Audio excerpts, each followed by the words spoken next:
Бәріңізге сәлем, бұл Алтын Балық каналы.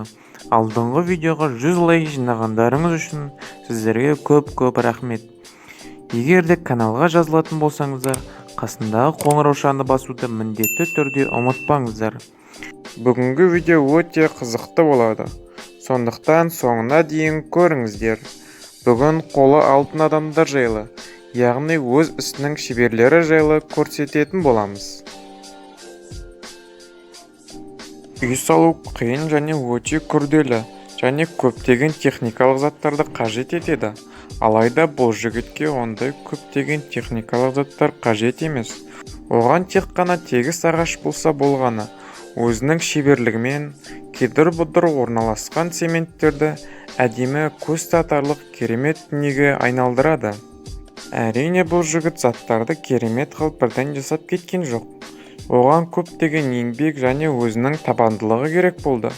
Сондықтан бұл жігіттің еңбегін жоғары бағалаймыз.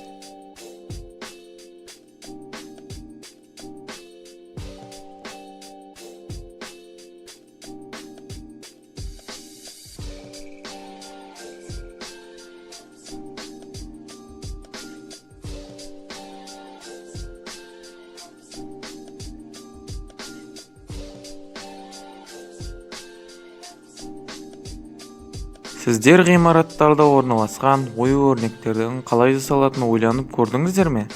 Олар нағыз талантты адамдардың қолынан шыққан дүниелер екен. Бұл ою-өрнекті жасау үшін жіп пен шегені пайдаланады. Ал ою-өрнектің аяқтайым дегенше көп уақыт кететіні анық. Ал бұл өз ісінің шеберлері нағыз талантты адам болам дегенше қанша уақыт кетті екен? Оны ойлаудың өзі қорқынышты.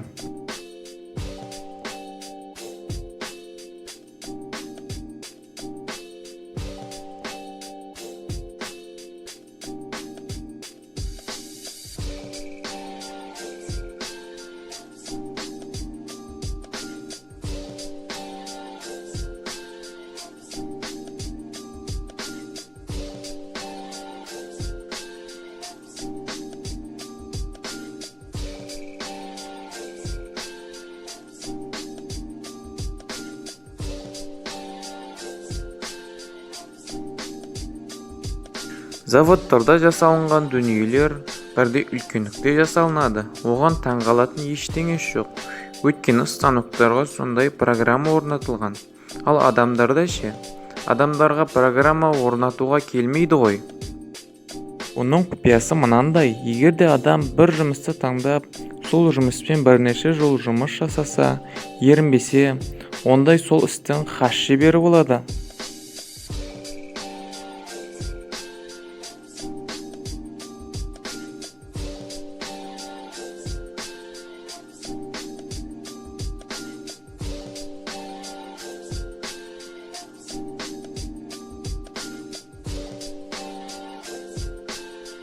Ағаштан айдаһар жасау үшін не керек? Электрлі аралар, ағашты оюға арналған құралдар және өз ісінің шебері керек. Олсыз бұны жасау мүмкін емес. Бұл айдаһарды жасау үшін көп уақыт кеткені анық. Өйткені бұл айдаһардың әрбір ұсақ түйегіне шейін жасап шыққан.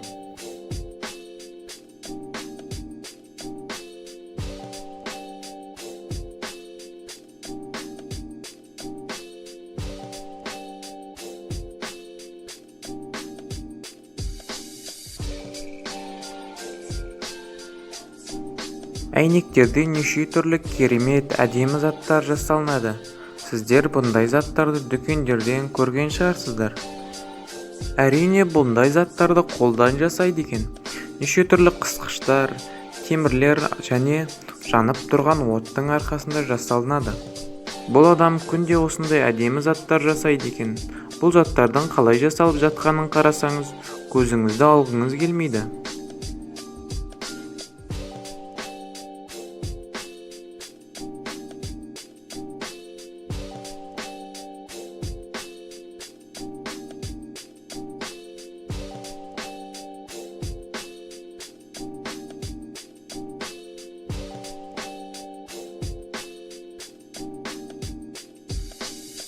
Кейбір елдерде жыл сайын осындай мүсін жасаудан жарыс өтеді екен.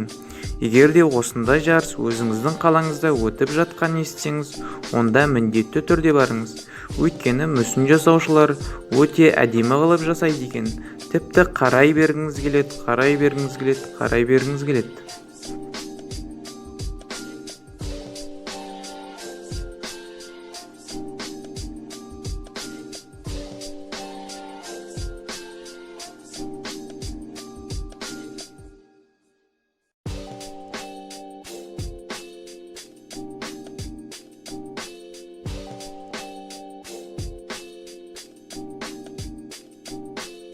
Міне тағы да бір өз ісінің шебері.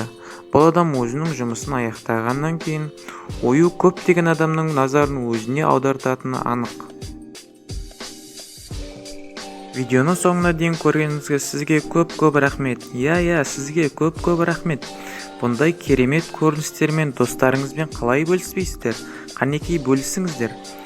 Және лайк басыңыздар, және подписация кнопкасын басуды ұмытпаңыздар.